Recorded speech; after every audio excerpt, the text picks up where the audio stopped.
How to fix SteamVR error code 301.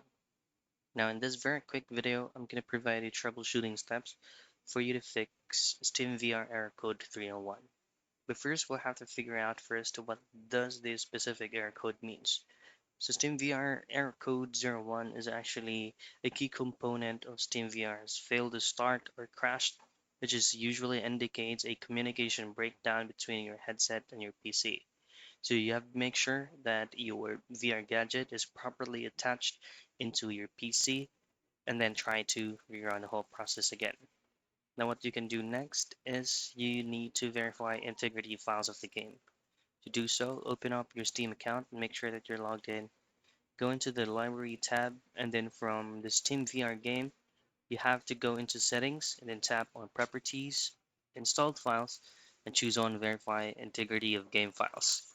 That way, it will automatically refresh or reset or repair any possible issues that is currently ongoing on that specific add-on that you have on Steam. And that's it. Those are the things that you can do for you to fix Steam VR Error 301.